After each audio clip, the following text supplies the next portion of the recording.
बिस्मिल्लाहिर्रहमानिर्रहीम। फरमान मुस्तफ़ा सल्लल्लाहु ताला अलैहि वसल्लम, जो मुझ पर एक बार दुरूद शरीफ पढ़ेगा अल्लाह ताला उस पर 10 रहमतें भेजता है। मुस्लिम शरीफ की हदीस पाक, सल्लु अलल हबीब। आज की सुन्नत मुबारका ये है कि 3 सांस में पानी पीना सुन्नत मुबारका है। फर्ज आलूम के लिए दावत इस्लामी के मदनी काफिले में सफर करें, नमाज कोर्स करें, हफ्तावार सुन्नतों बड़े इज्तिमा में शिरकत किया करें। राशिद अतारी रूहानी इलाज लेकर पेश खिदमत है। ये रूहानी इलाज है घर में इत्तेफाक मोहब्बत से रहने का। जिन घरों में हर वक्त लड़ाई झगड़ा होता रहता है, इत्तेफाक नहीं, मोहब्बत नहीं, तो ये रूहानी इलाज लाजमी कीजिएगा। इंशाल्लाह इसकी बरकत से बरकत ही बरकत होगी, इत्तेफाक ही इत्तेफाक होगा, मोहब्बत ही मोहब्बत होगी।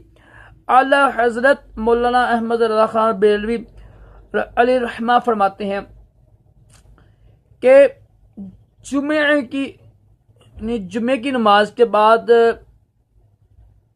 नमक लेके ना, लाहौरी नमक लेना है आपने। लाहौरी नमक के ऊपर अव्वल आखिर 10-10 बार दूषी पढ़कर 1001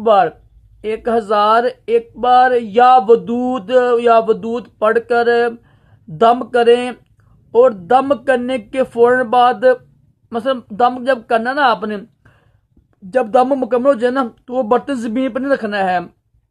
पता नहीं कि अदब होता है ना, वो बर्तन दम करके ना फूक मार कर बर्तन किसी ऊपर रख देना, अलमारी में रख दें, किसी ऊपर चीज में रख दें।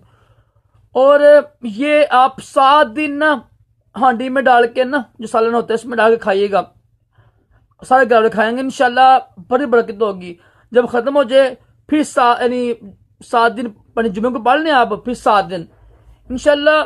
मोहब्बत के लिए ना, घर में इत्तेफाक के लिए बहुत ही अच्छा अमल है। लाजमी कीजिएगा। जिन घर में लड़ाई झगड़े हैं ना, हर वक्त लड़ाई झगड़ा होता रहता है, इत्तेफाक मोहब्बत नहीं, वो लाजमी अमल करें। अल्लाह ताला हम सबको भी इत्तेफाक मोहब्बत से रहने की तौफीक अता फरमाए।